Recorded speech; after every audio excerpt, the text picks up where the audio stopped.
Welcome, ladies and gentlemen. Jay Haft here, episode number 15. Beaver Dam in the state of Wisconsin, a corrupt criminal enterprise, a true American horror story. Episode 15. I'm going to show my sign again. If you can help, it'd be greatly appreciated. I want to say these are all my opinions. I want to say please watch episode 12. It's a very important episode. Puts the whole story together. I'm just going to say something about career politicians. I don't know how long you have to be in office to be a career politician, but they learn all the tricks. They know the people. They know the funding sources of the money. This episode is going to focus on Scott Fitzgerald and Scott Walker's role in this whole deal. Okay, so first of all, the city was applying for the grant, the one that was like a total fraud. And I talked to Glenn Link. I worked with him 50 years ago at Lau Brothers Calf Farm. And I was talking to him and I said, well, did the city get their grant yet? And he said, well, no, they've had some issues with it. But Scott Fitzgerald actually helped them get the grant. So I showed in my last episode how we had a meeting with the DNR and me, and, you know, they're talking it over and stuff. And so this is a letter I got from Scott Fitzgerald. Okay, I'll show you that. This is May 27, 2009, Mr. Haft. After discussing your property with Beaver Dam City Attorney Mary Ann Schacht and Wisconsin Department of Natural Resources, it appears the city has no interest in further discussions. All discussions and negotiation regarding your property would commence with Department of Natural Resources. I have contacted Department of Natural Resources, and once I hear back from them, I will contact you. I hope this information is helpful and your property issue gets resolved to your satisfaction. So what I did was, after I had talked to Glenn Link, I called up Scott Fitzgerald's office and I talked to her secretary, and I referenced to her about the grant. She said, "Oh yeah, Scott helped you get the grant." I'm sure he was probably a little disappointed that she told me that. But well, anyway, so I called him up and I talked to him on the phone, and I said, "Scott, I see you help Beaver Dam get this grant." And he goes, "Yeah." And then he goes, directly, he goes, "What do you want? What do you want? What do you want?" He said it 3 times. And I said, "All I want to do is be treated fair and legally for my building. That's the whole thing I tried for, so many years." So, it's one of those things that, he helped him get the grant. Hopefully he looked at it and he'd seen my building in there. I don't know how good he looked at it, but it's just one of those things that, I reached out to so many different people, and, you'll see coming forward that might be the reason why. We'll see. It says, Historic Lofts grand opening. This is a press release from Historic Lofts grand opening. Clearly states co-developers Impact 7 and Wisconsin Redevelopment, and I'll get into that. Introductions: William Bay, Impact 7. Speakers: Tom Kennedy, Governor Scott Walker, Wyman Winston, WIDA Director, and Scott Fitzgerald, Jeff Fitzgerald, and others. What's interesting is Impact 7 is a nonprofit organization, which I will show you later. So this is a press release from when they had a grand opening for the shoe factory, the Wyco property, Historic Lofts, whatever you want to call it. This is Beaver Dam Lake Historic Lofts grand opening ceremony, ribbon cutting. Event details: Impact 7 and Wisconsin Redevelopment, co-developers of Historic Lofts, according to invite you and 5 guests to a celebration of the official opening of this historic renovation. Lunch will be served Monday, October 17th. So I drove by this and I just happened to see Scott Fitzgerald, and I said, "Scott, this is an illegal development, right?" And he kind of didn't answer me, and he goes, "Oh, by the way, the city is going to buy your building now." So it's kind of interesting. And then this is page 2 of this.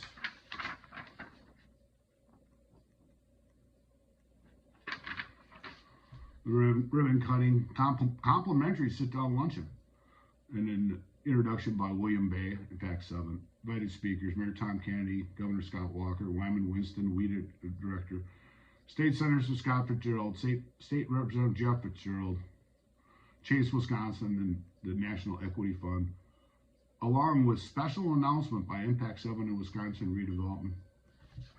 So that's page 2 of that. That's when they had their big gala. So this is kind of how I pissed off Governor Walker. During the governor's recall election, I went to a rally and passed out over 2,000 of these flyers, which I'm going to show you. Just like this one. I contacted Walker's office and his aide, Al Coven. He said to me, "Does anyone else feel the same way?" I explained the fraud to him. They didn't care. They, the governor's office, received all the same information as HUD and more. Also a copy of my movie. I feel the reason he didn't care is because he planned on doing the same thing, and you'll see that he kind of did. He passed out money with no accountability, campaign donors especially. I know all three got hundreds of calls because I called and they stopped taking calls. So people actually did call, you know. There's thousands of people down there. We passed out these flyers, me and like 3 other people. But we got them all passed out. There's thousands of people. It says, "Justice for Beaver Dam flood victims." Walker's office says, "Does anyone else feel the same way?" Scott Fitzgerald helped get the grant, but the money went to the wrong place. Ask him if he works for his constituents. And then I put on there the DNR is corrupt.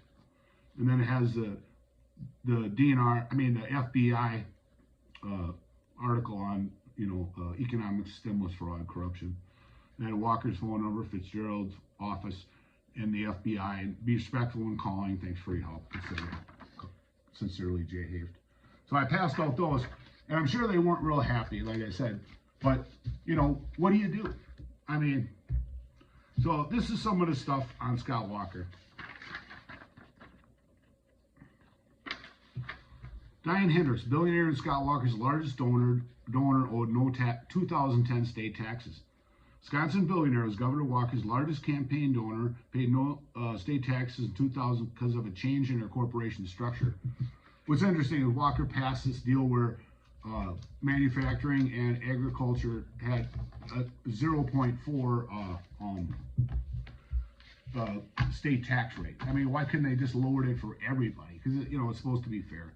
But this got him a lot of campaign money. Walker was big in the NRA, and one of the things he did was legalize switchblades. And I thought, being a bar owner, I thought, why would you want to legalize switchblades? Well, they're members of the NRA, and he got awards from the NRA. And it says, Wisconsin Democrats seek probe of Walker over a loan. Democratic lawmakers Wisconsin called in federal investigators to launch a probe into Walker's job creation agency after a newspaper reported that a troubled organization made a loan to one of Walker's top 5 donors.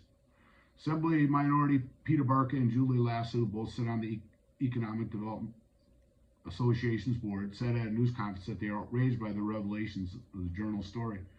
They said a report raises a serious question about whether the agency and Walker did improper political favor for his donor. It says this just raises suspicion. Walker, a likely 2016 presidential candidate, serves as the WEDC's chairman. So he's the chairman of the WEDC, so he doesn't know anything that goes on there, right? He said that the Democrats are playing political games. She and Walker never met with the donor. And then it says, U.S. Attorney message, you can confirm or not, deny there wasn't an investigation. It says, Walker created WC as a private-public partnership to replace the state commerce department shortly after his first term as governor in 2011. State's audits have revealed mismanagement and a failure to track past due monies owed.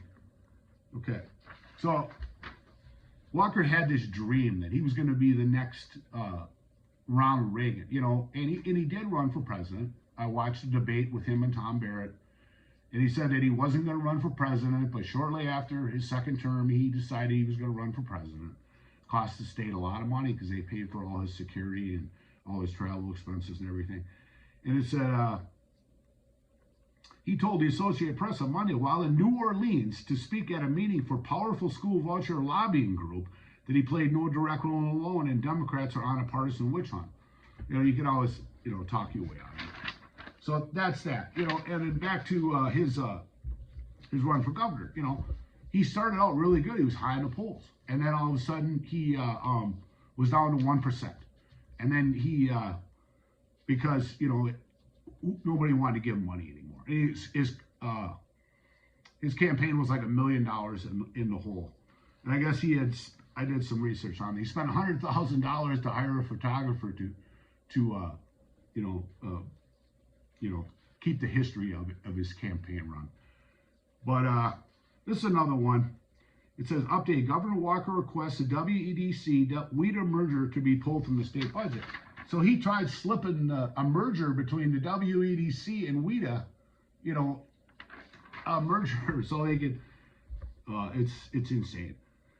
Has requested his proposal to merge the Wisconsin Economic Development Corporation and the Wisconsin Housing and Economic Development Authority, WEDA, be removed from the state budget because people were outraged. It says, as you know, this merger was losing part of the state budget. It was removed from the budget over concerns that the budget process was not enough public scrutiny and input, the memo states. Officials with the Walker administration told 27 News the separate legislation designed to streamline the process.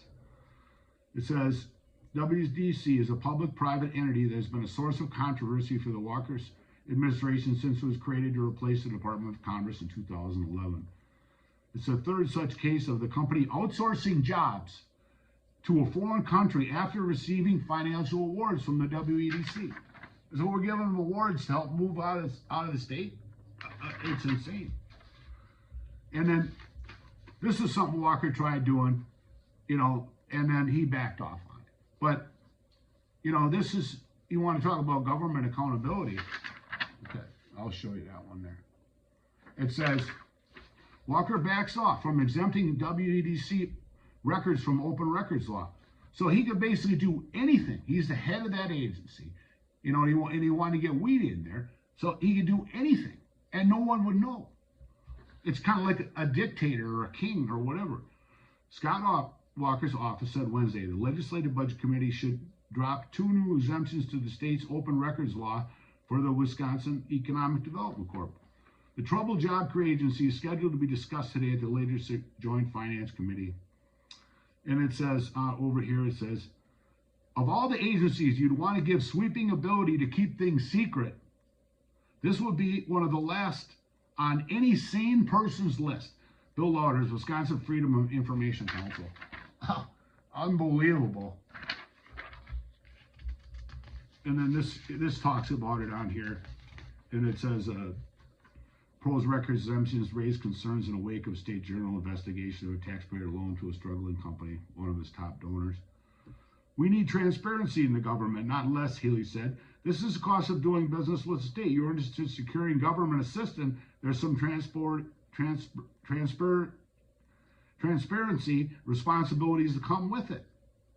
Bill Lauders, president of Wisconsin Freedom of Information Council, said his concern with the proposal was that information about the troubled financial history of an individual applying for a state handout would be off limits. And then it's Walker's aides pushed for 4.3 loan to a building committee. You know, it goes on and on. It says State Majority Leader Scott Fitzgerald, Republican Journal, declined to comment on the proposal. I suppose he wouldn't have much to say. Okay, so this is another example here. It says, report Menard's owner gave $1.5 million to a pro Scott Walker group, and it's John Menard. So, and I'll read just a little bit off this. It says, 2014, Wisconsin Economic Development Corp, WEDC, chaired by Walker, awarded Menard's namesake chain of hardware stores up to $1.8 million in tax credits. The government's aides responded that it had been directly involved in these awards. And it says billionaire John Menard gave $1.5 million to Wisconsin Club for Growth in an effort, you know, to help Walker's recall campaign. So it's kind of interesting, and it's you know liberty and justice, equal rights. I mean, give them 1.5 million of this, and these people and their businesses never got nothing, you know. And you'll see when I move forward and stuff like that, his department administration, you know, I'm sure they had it out for Jay Hape, and they want all their money available so they can give it to their friends, donors, and stuff like that. And it says on Wisconsin. Now it says WDC money going to Scott Walker donors like Edgewater developers. It says the report from One Wisconsin Now maintains that nearly 60% of some $975 million in assistance distributed by WC went to firms that had contributed to Walker's Governors Association. is like super PAC. And it says, among those mentioned are developers Madison's new Edgewater Hotel, which benefit nearly from a $56 million low-interest federal loans administered by the WEC. One Wisconsin now reviewed the most recent camp finance records and found that 192 donors were associated with companies that got WDC awards. The report says Walker received more than $1 million in direct campaigns and another $1 million in RGA from WEC aid recipients. And they were actually complaining that some of the people that were on this public-private partnership got free money too. So it just, okay. And it says, this is a Gazetta. And the Wisconsin Democrats seek probe into Governor Walker over a loan. That's that $500,000 loan to one of his buddies. Okay. And this is, I'm going to move to Wisconsin Legislative Audit Bureau. They're an agency in the state. And this is something I wrote. I explained to you earlier how I met with these two ladies from the Legislative Audit Bureau over 3 years ago, explaining the fraud to them. She admitted the city had received funding from our property 3 times and asked about the floodplain maps. You know, and I went through that in episode 12. That's a very crucial episode. What's interesting here is they said 3 times, but I never sent them the information that they had got the TIF money. So that would be 4, and then this other time would be 5. But because she was able to go in there because they have the power to go in and look at their records. Then she said there was no report being done. When I asked her to testify, I got a letter from the co-chairman of the Bureau, a member of the state legislature, saying that she couldn't testify because there was a report in progress. First they said there's no report being done, but they can't testify because the report's in progress. So I called both the ladies and asked them about the status of the report. They said it's still underway. 3 years and still underway. I called them last week, June 9th, 2015, asking the status of the report. I was told that because of my lawsuit against the state and the city, it still wasn't done, and they're waiting for the court case to be over before they can come out with a report. We don't want disclosed information on there. So who are these people working for? The people in the state or what? This only affirms that what I stated earlier, they are covering this up. We have a fraud hotline where they cover up the fraud or stall to protect the criminals. Who does the Wisconsin government work for? Only the criminals?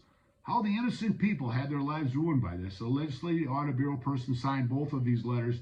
One is an open records request, and the other is an audit request. And their budget for this Legislative Audit Bureau is over $8 million. For what? So this is a letter I got from the Legislative Audit Bureau, you know, after I made those open record requests. November 27, 2013. I'm in receipt of your letter dated November 18th, in which you request information under Wisconsin Open Records Law related to investigation by a nonpartisan Legislative Audit Bureau's Fraud, Waste, and Management Hotline. As it relates to such investigations, this Wisconsin status requires that the Bureau shall at all times before an investigation is completed keep confidential report and investigation and any information arising from the investigation. They're in compliance with the statutory requirement. I'm denying your request. You may bring action for mandamus or request in writing the district attorney or attorney general. Bring such an action, asking a court to order the release of the records within our review. In addition to the open records request, we ask the Bureau to contact your attorney regarding this investigation. Wisconsin status also prohibits the Bureau from disclosing any information to your attorney at this time.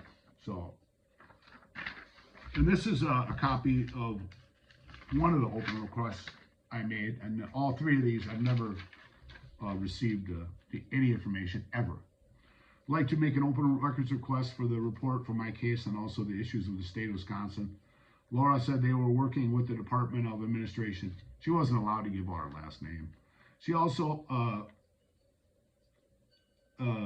cell correspondence with the Department of Administration over the matter, emails and meetings as soon as possible. So she was meeting with these people. So it tells you something. Then I must got my address, phone number, and then I actually had them signed on the bottom that I was actually there doing it. I gave them a copy, and I got one. My name is Jay Hay from Beaver Dam. I want to ask for Laura's complete name and also the lady who helped her was at the meeting we had. When I talked to her on the phone, she was all scared, you know, that she might actually have to do something. We would like to subpoena them in court to testify. And I'll go into my court case and stuff. You know, it's coming up. So I want her to call my lawyer and give the names in full so we can subpoena her, and also the other lady. I'm sorry it went this far. My lawyer's number isn't in. I do not want to know her last name. It only goes to my lawyer. So my lawyer could subpoena her. My name is Jay Hay from Beaver Dam, Wisconsin. I would like to recommend that the DNR and also Commerce Department records, and also WIDA, this is your choice only over the issues. And they signed that too, and I never received any information from them at all, except, that one letter that they weren't going to do anything. So this is my help list. So if you can help, please, it'd be greatly appreciated. That's episode 15. Thank you, folks. More to come.